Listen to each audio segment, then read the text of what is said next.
heart of the beautiful West Yorkshire moorlands, an ex-British Rail branch line runs for 5 miles along the picturesque Worth Valley. Keeping alive an image of the bygone age of steam-powered travel, the Keighley and Worth Valley Railway is one of the leading lights in the British Railway preservation movement. The progressive town of Keighley, the starting point of the complete branch line to the village of Oxenhope, lies 19 miles west of the city of Leeds, and is readily accessible from a comprehensive and motorway system. The Worth Valley Railway, operated by the Keighley and Worth Valley Railway Preservation Society, was closed by British Railways in 1962 and reopened by the Society for passenger trains on the 29th of June 1968. Running between Keighley and Oxenhope, it has a great deal to offer the visitor that's interested in railways or simply enjoys an area that is rich in historical towns, villages, and a literary heritage created by the Bronte sisters.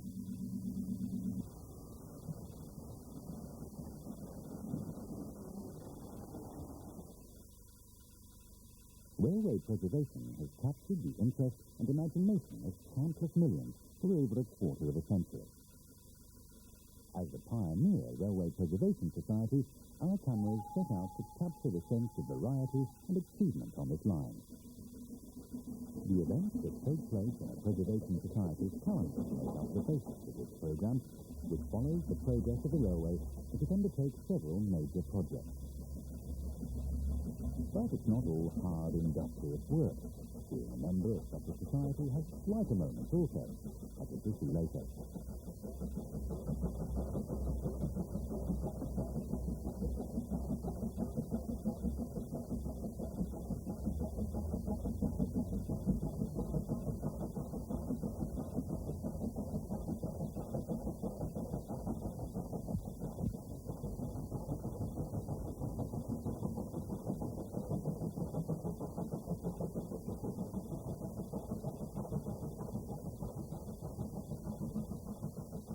In the Pennines, on a bleak midwinter's day, close to the summit of the famous Settle and Carlisle Railway's long drag, members of the Worth Valley Railway Society had gathered, awaiting the arrival of a British Railways works train. Garsdale was once the junction for a branch line to Hawes, and the site of the legendary turntable that, on the 21st of December 1900, found a place in railway folklore. Steam locomotives that had assisted trains to 1,200 feet above sea level would be turned here and prepared for their next duty. Try to imagine the scene in the early hours of a winter's morning as a locomotive is being turned in the teeth of a howling gale. The fierce winds take hold of the turntable and locomotive, spinning them like a top. It took the combined efforts of firemen, driver, and helpers over an hour to bring the turntable under control. Today, the 75-ton British Rail crane arriving from Carlisle is to tackle the removal of the turntable for transfer to a new working life at Keighley.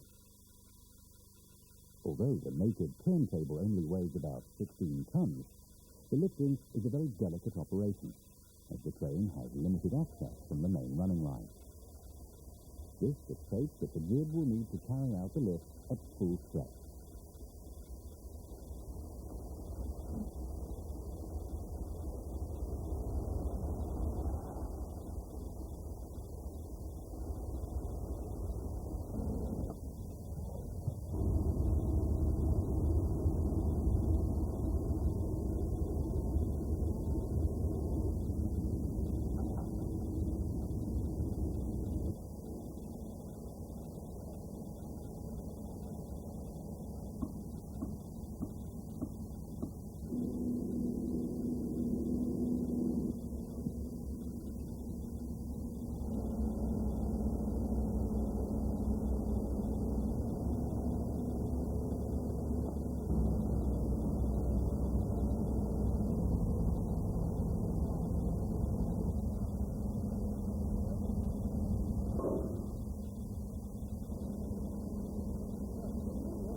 Anxious moment as the train operator receives his instructions from the foreman.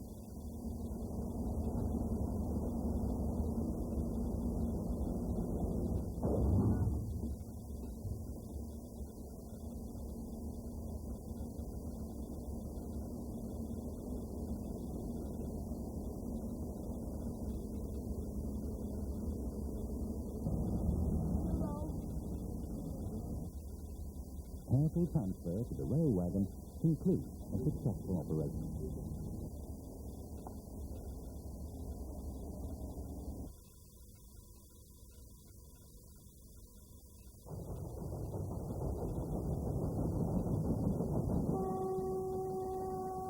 Soon, the turntable is trundling south for Keighley over the Ribblehead Viaduct. Storm clouds gathering in the background. The weather had, after all, been relatively kind.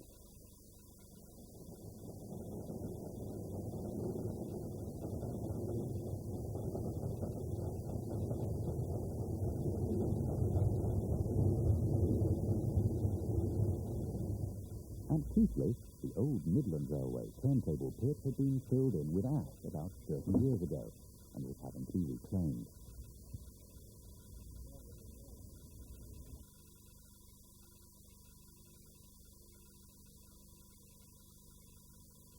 The turntable, sod-blasted and painted, is ready for installation on the 18th of November, 1989.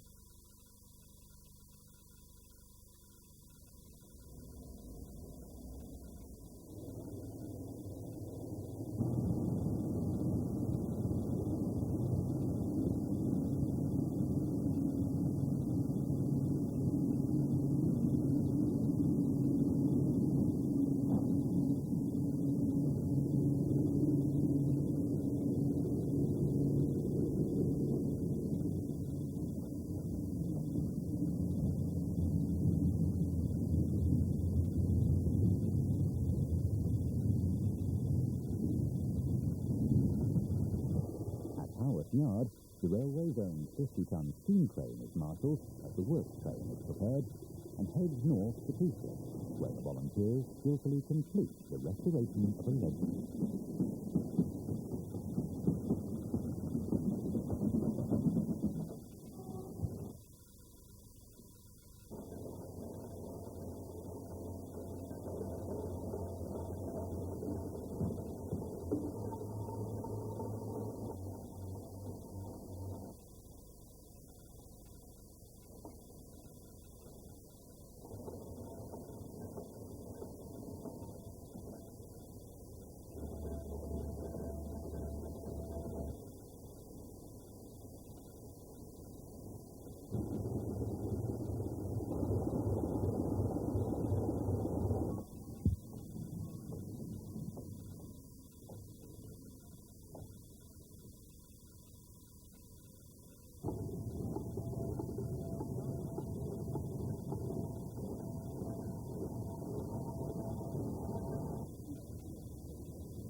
The West Valley Railway was the first to introduce the concept of a spring enthusiast weekend, with plenty of locomotive activity.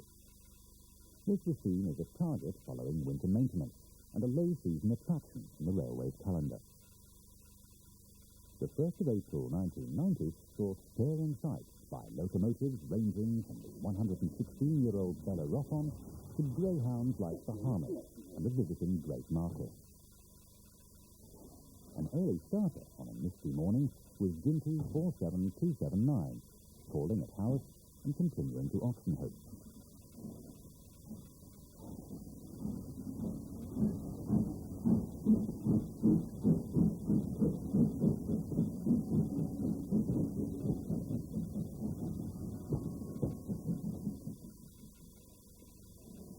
chiefly, later in the day, Bahamas, a 468 Jubilee-class locomotive, built by the North British Company in 1935 and bought by the Bahamas Locomotive Society in 1968, is made ready for its run to Oxenhope.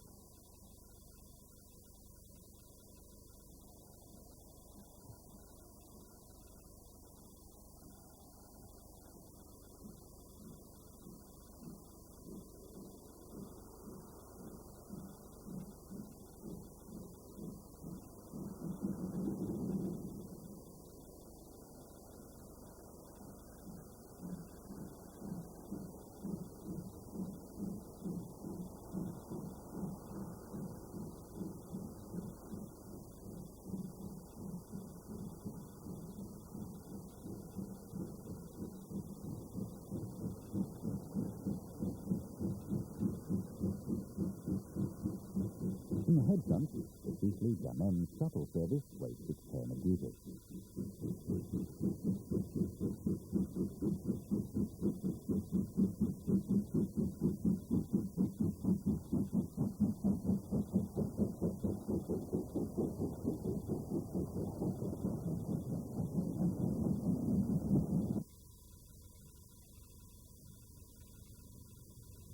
A brief call is made at the diminutive Ganem station before continuing on to Haworth and Oxenhope.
The shuttle service, soon arriving at Ingrove, provides an interesting railway diversion, giving the visitors a chance to enjoy a locomotive combination that's not possible during normal timetable operation.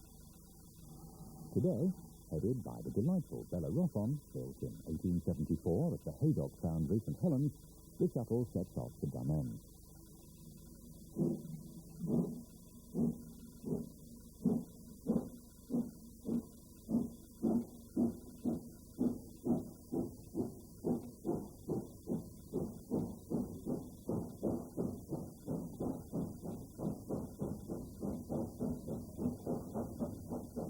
Bringing up the rear is the American-built locomotive number 30072, affectionately known as Little Jim.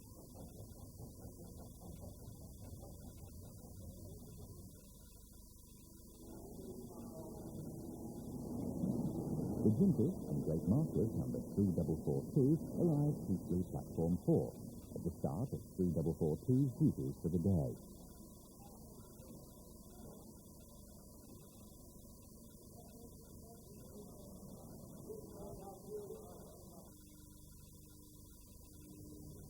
We pick it up later as it confidently emerges from Ingrove Tunnel, southbound and on to Oakwood.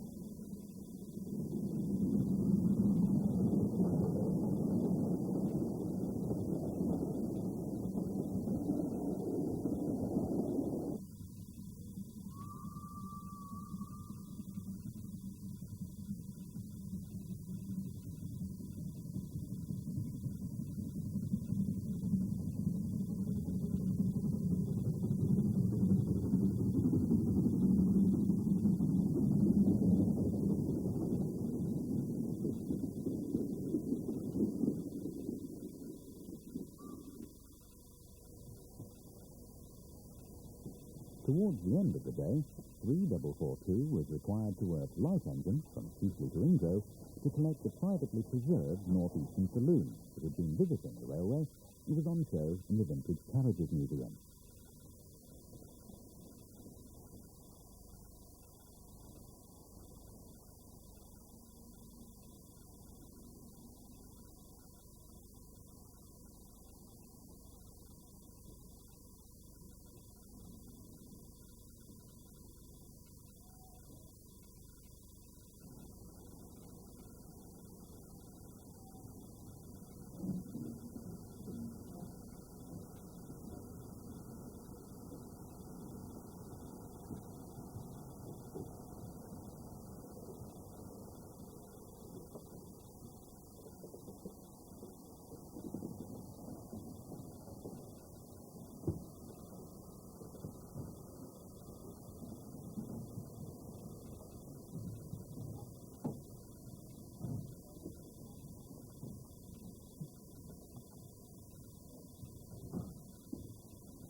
With the Northeastern Saloon in the formation, 3442 calls once more at Ingro.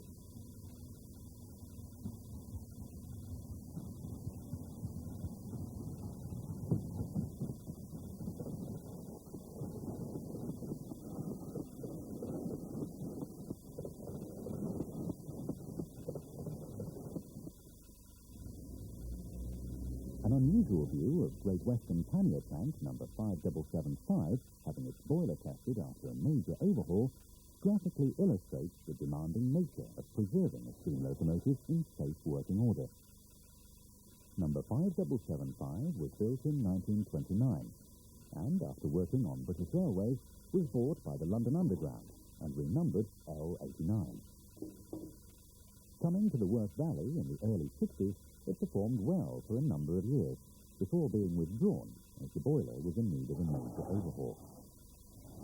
At that time, locomotives were still available from Barry Scrapyard, and the decision was taken to see if there was another pannier tank with a boiler in better condition.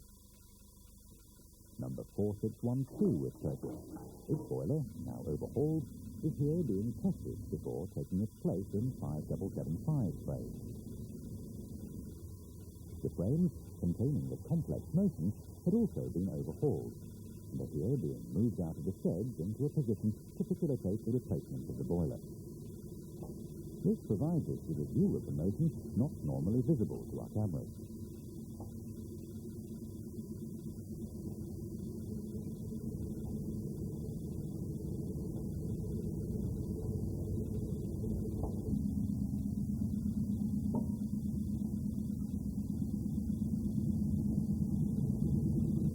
Ian Stock, Thornhill Insurance Inspector, explains their requirements of the boiler test.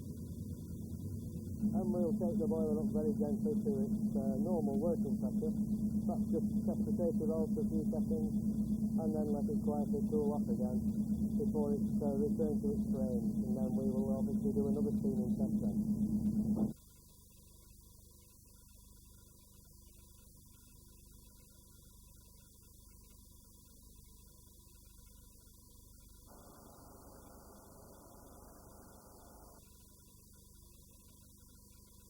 As the boiler pressure rises, volunteers look on, waiting for the safety valve to lift.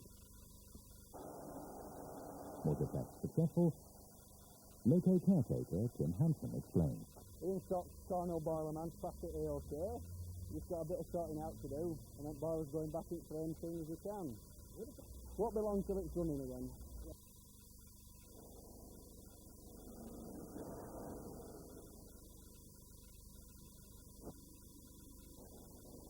5775, synonymous with the feature film The Railway Children, is ready to play in its part again in celebrations to mark the 20th anniversary of a film that helped to promote the fortunes of the Worth Valley Railway.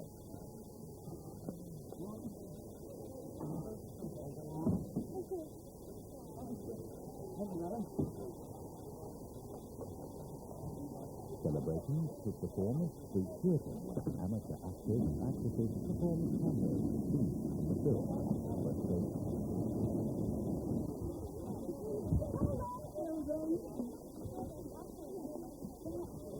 But you got one for me, Spanish, sure? Take it, Mommy.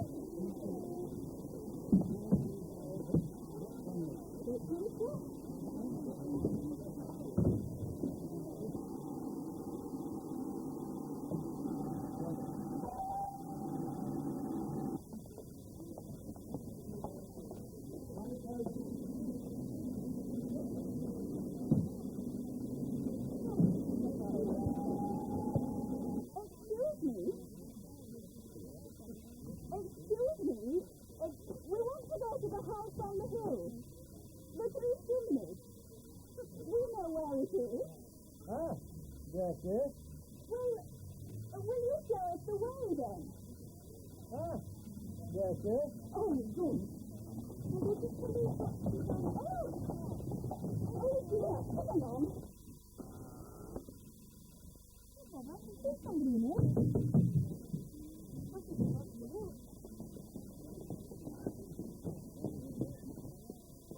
Right?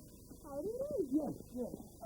Well, it does depend what it is, doesn't it? I haven't got all time to be conversationalising with the junior public. Now, what is it? You know anything about them? Do I know anything about them? Why? Because I've got one. Yeah, I know, but what day? Well, I don't know anything about James. It's like this kid. Frost and what? It blew up. Well, look, you have to excuse me, old man. It's a very busy. Station Master's got to leave to have his haircut and perks to see about it. Perks? Who's Perks? Me, sir, I'm perks.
Oh, Mia.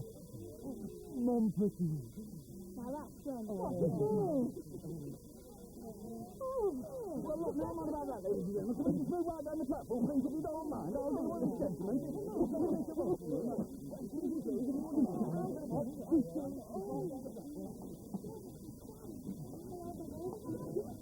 Mama, why you here? Madame. Monsieur Stefanski. Stefanski. Oh, Stefanski. Ah, God.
Early in 1990, it was announced the Dinton Railway Centre was having to close, and negotiations had been successfully completed with the Worth Valley Railway to create a new base at Ingro in conjunction with the vintage carriages track.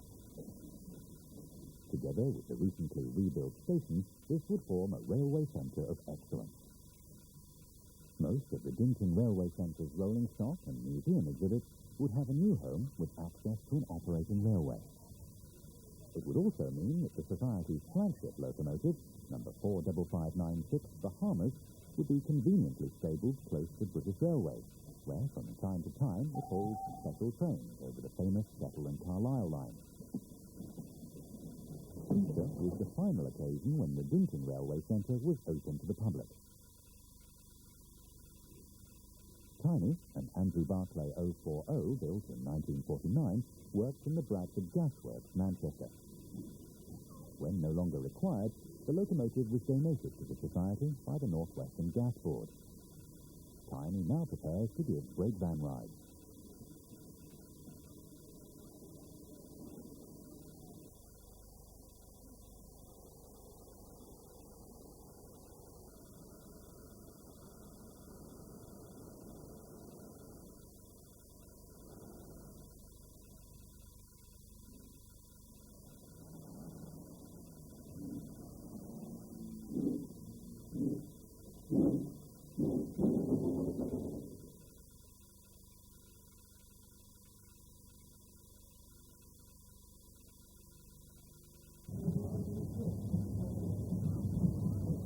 As the day grows busier, Numlow, a Hudswell Clark built in 1930 and bought by the Society in 1969 from the Earl Cement Company, arrives to share the workload.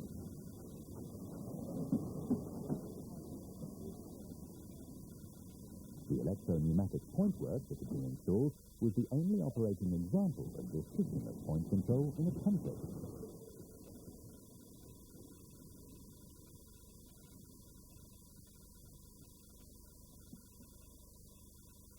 The attractive signal box from Rushton will find a place in Ingro, where it can once more come to life.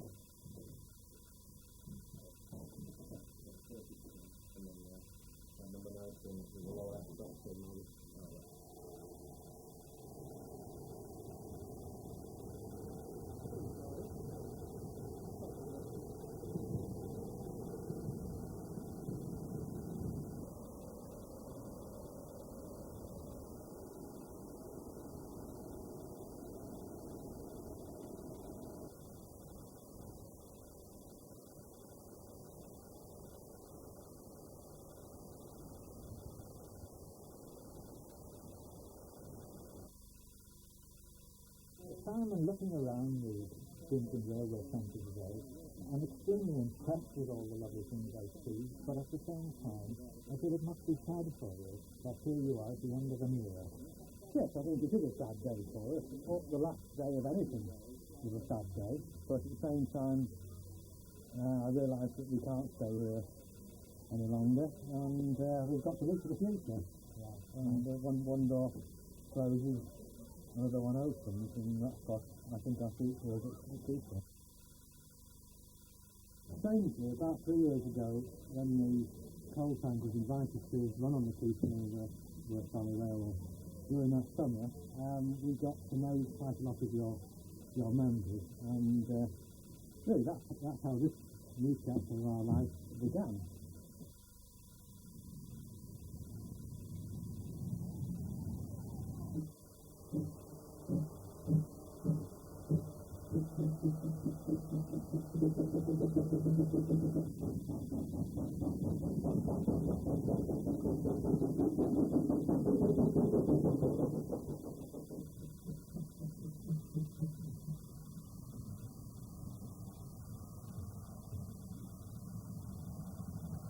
Ben, I've just been talking to Simon about the situation that has developed here in Swinton, and it's very impressed with the fact that it's a sad day for him. But in fact, the way he put it was, one door closes and another one opens. And he thinks the opening of the Worth Valley Railway door is an enormous opportunity for him. The Worth Valley Railway has been through many phases, and I think any organisation rises to challenges, and we certainly hope to rise to this one. You see, both railways were founded in the 1960s, and we've been around a long time, and we've achieved a lot, and I think one of the nice things is that we both respect each other's achievements on our respective sites. And with that sort of mutual respect and that sort of pedigree, I think it's perhaps a great fillip to the whole independent railway movement, that two such societies can come together and work together and produce something which actually wasn't there before.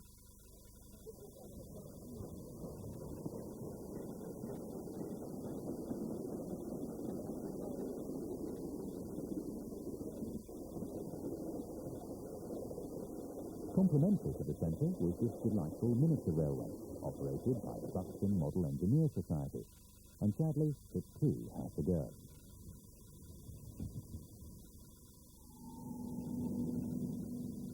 The site at Ingrove, where the Bahamas Locomotive Society will make its new home. The boilers, yard frame and spoil cleared, work progresses with track laying in readiness for the arrival of the BLS stock. In the background can be seen the already established Vintage Carriages Museum.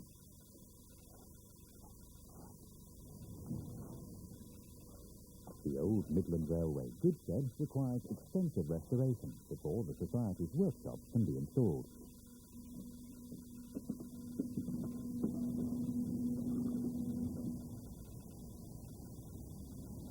To mark the enormous achievements of two major preservation societies amalgamating their ideals and objectives, the Worth Valley Railway organised a Welcome to the Bahamas Locomotive Society weekend on the 27th and 28th of October 1990. The programme would contain a parade of some of the BLS locomotives that had arrived in their new home.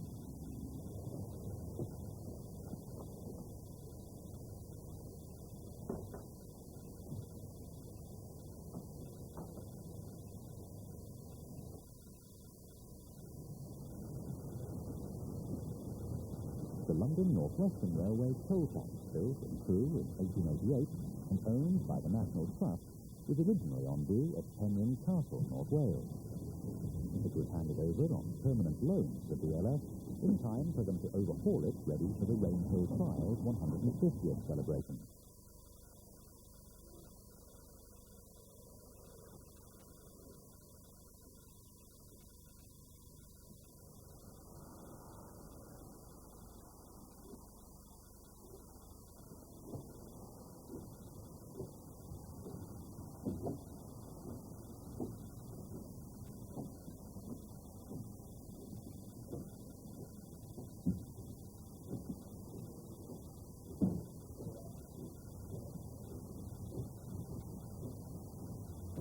Today, 1024 is seen coupling up to Bahamas, outside Howarth Yard, to double head the two slopes.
lifted, but still leaving the railhead greasy, the Bahamas, departing chiefly for Oxenhope, is having to use its steam-operated sanding to prevent slipping.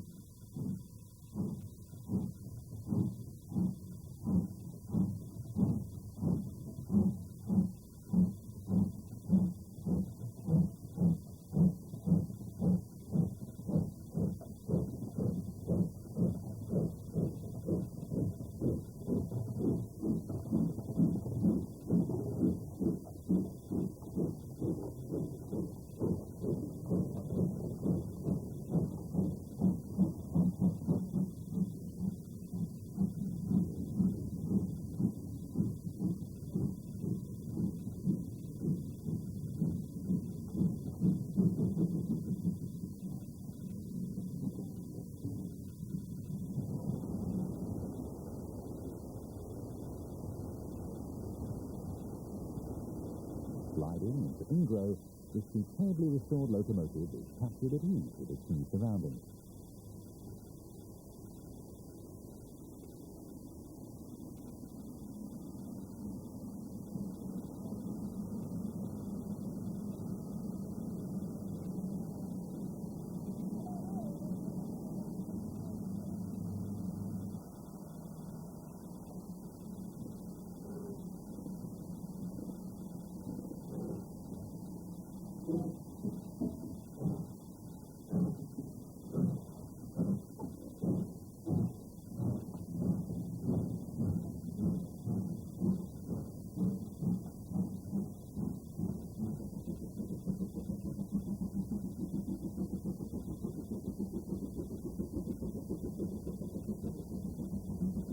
Bahamas is seen at various stages and with different train formations, and will positively delight visitors and train crews.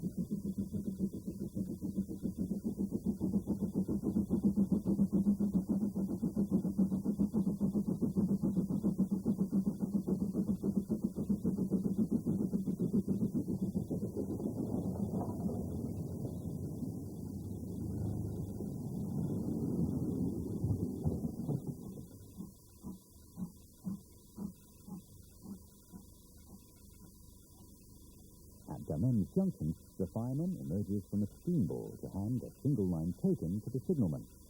And we take our leave of Bahamas and follow Ginty number 47279 and T3 number 2392 contributions to the welcome weekend.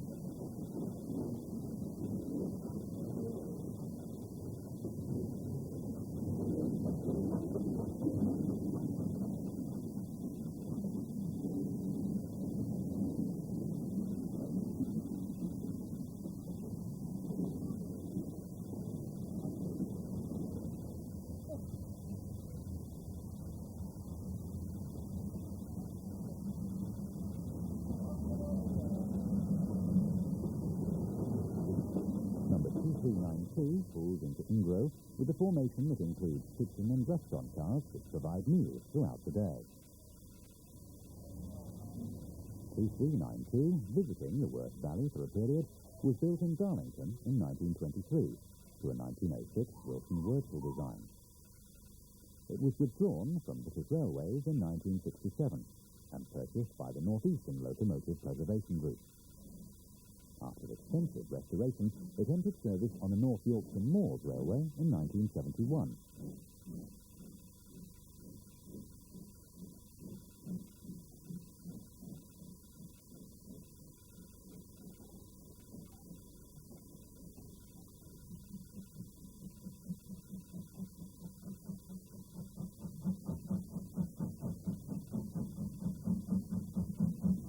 The P3 eases its train into Oakwood, in conditions it would find very different the next day.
scene about Haworth, only a few minutes from Oxenhope.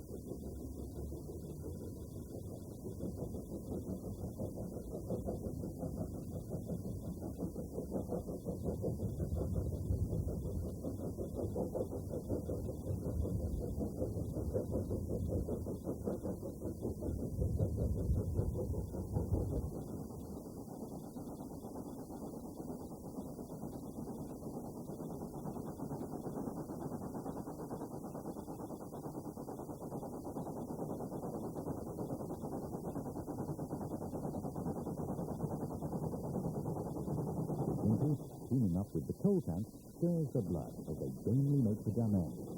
And you see them on 3 different workings.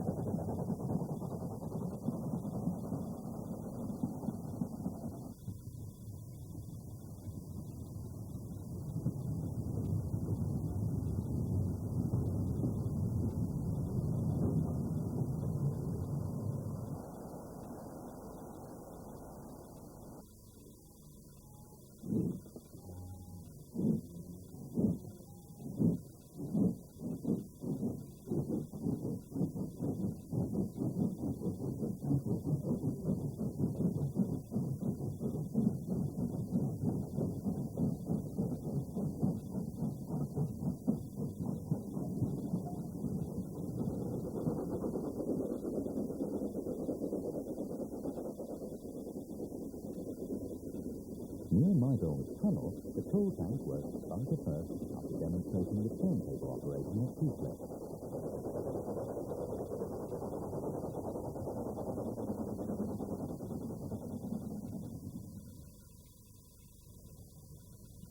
Mr. Chairman, your society has chosen to share something of this superb locomotive with us, and we would like you to take, as a token of our friendship, and as a mark of the genuine affection which is already developing between our members and your members, the smaller version of it, which we'd like you to put in your, at your meetings, wherever you decide now to base the society. So that's a token of affection from us, and thank you.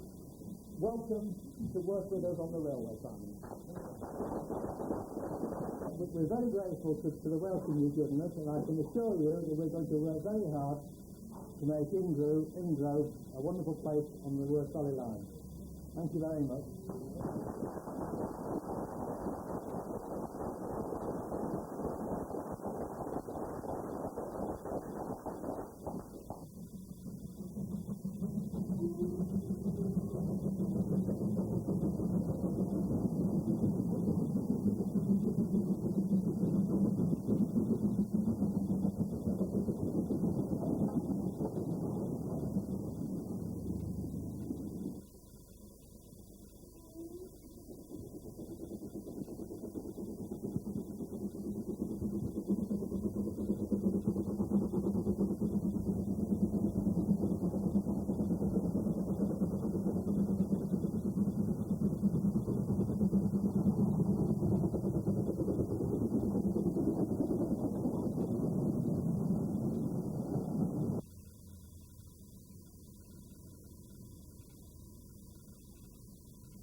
Sunday, the 28th of October, after the official welcome, we can enjoy again the steam and sounds of Bahamas in the Worth Valley Mist, finishing with fast deteriorating weather conditions as the locomotive approaches Oxenhope.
opposite Howard Loop, heading for Oxenhope, C392 punches its way through a cloud of steam created by the BLS locomotive timing. And its crew, familiarization training, learn something of the capricious nature of Howard Yard.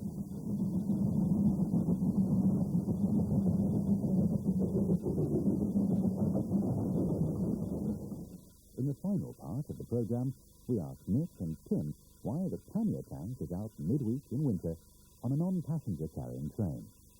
Well, we had the main steam pipes, which were in the smoke box, were found to be leaking. It's a routine washout. And when we tried to correct the leak, we found that they wouldn't tighten up. So we ended up having to fiddle about with bits of tin copper and so on to seal it. And we had about 3 goes at it, and finally we got it tight. And so today we're using it, giving it a bit of a load just to see if the things are working satisfactorily. So it's got to work under pressure, has it, to really make sure? Well, we tried it under pressure, but we want to really sort of give it a bit of a day out, right, and see if that proves that everything's bottle tight.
everything satisfactory?